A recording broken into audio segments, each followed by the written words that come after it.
Google Trends is a public web facility of Google Incorporated, based on Google Search, that shows how often a particular search term is entered relative to the total search volume across various regions of the world, and in various languages.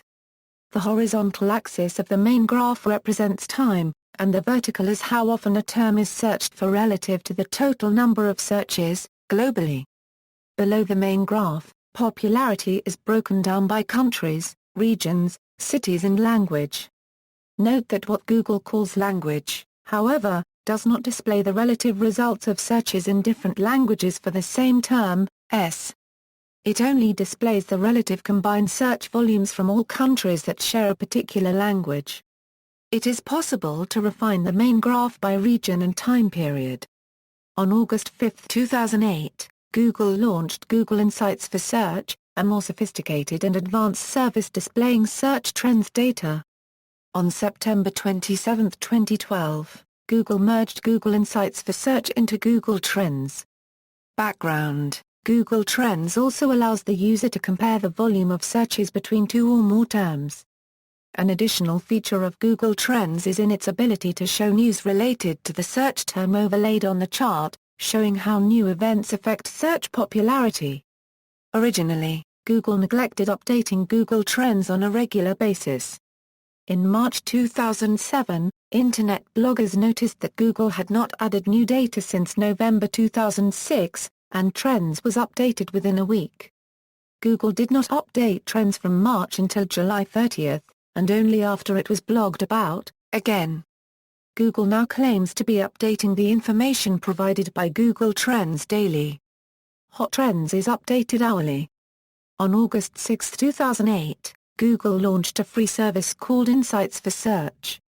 Insights for Search is an extension of Google Trends, and although the tool is meant for marketers, it can be utilized by any user. The tool allows for the tracking of various words and phrases that are typed into Google unregistered trademark S search box. The tracking device provided a more in-depth analysis of results.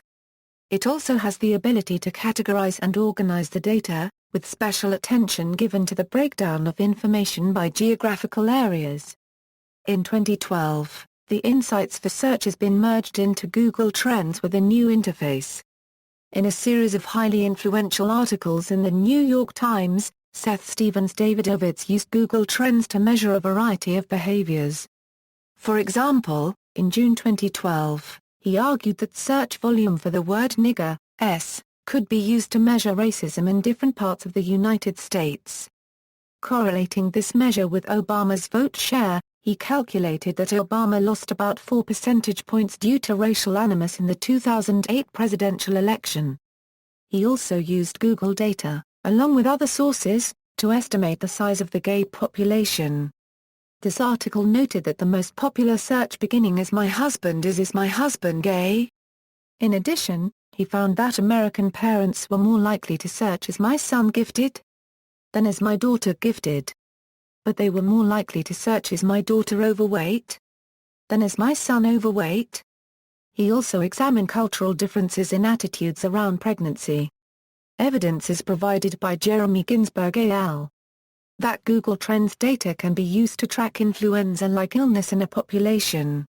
Because the relative frequency of certain queries is highly correlated with the percentage of physician visits in which a patient presents with influenza-like symptoms, an estimate of weekly influenza activity can be reported. Furthermore, it was shown by Tobias Prius al. that there is a correlation between Google Trends data of company names and transaction volumes of the corresponding stocks on a weekly time scale.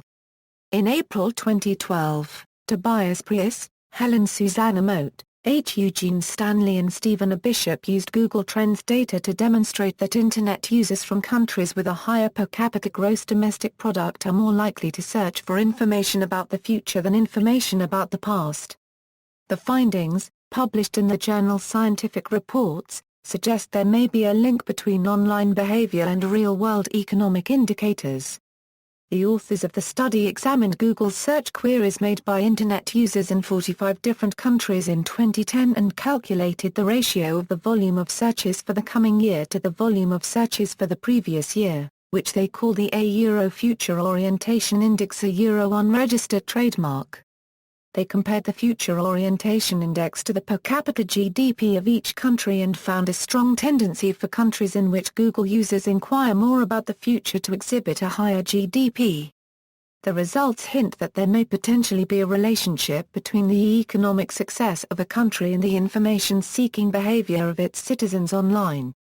In April 2013, Tobias Prius and his colleagues Helen Susanna Mote and H. Eugene Stanley introduced a method to identify online precursors for stock market moves, using trading strategies based on search volume data provided by Google Trends.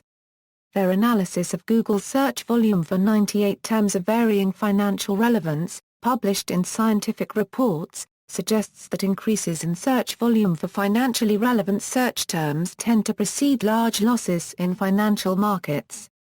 Google Hot Trends. Google Hot Trends is in addition to Google Trends, which displays the top 20 hot, that is, fastest rising, searches of the past hour in the United States. This is for searches that have recently experienced a sudden surge in popularity. For each of the search terms, it provides a 24-hour search volume graph as well as blog, news and web search results. Hot Trends has a history feature for those wishing to browse past hot searches. Hot Trends can be installed as an iGoogle gadget. Hot Trends is also available as an hourly Atom web feed. Google Trends for websites. Since 2008 there has been a subsection of Google Trends which analyzes traffic for websites, rather than traffic for search terms. This is a similar service to that provided by Alexa Internet. The Google Trends for websites became unavailable after the September 27, 2012 release of the new Google Trends product, Google Trends API. An API to accompany the Google Trends service was announced by Marissa Mayer, former Vice President of Search Products at Google. This was announced in 2007, and so far has not been released. A few unofficial Google Trends API tools have been released, along with a wiki detailing them and simple access to Google Trends data. Implications of data. A group of researchers at Wellesley College examined data from Google Trends and analyzed how effective a tool it could be in predicting U.S. congressional elections in 2008 and 2010. In highly contested races where data for both candidates were available, the data successfully predicted the outcome in 33.3% of cases in 2008 and 39% in 2010. The authors conclude that, compared to the traditional methods of election forecasting, incumbency and New York Times polls, and even in comparison with random chance, Google Trends did not prove to be a good predictor of either the 2008 or 2010 elections. See also, Alexa Internet, Google Insights, Notes. External links, official website, Google Hot Trends, a Euro web page of top 20 search terms, each linked to 24-hour graph and data. Google Trends for websites.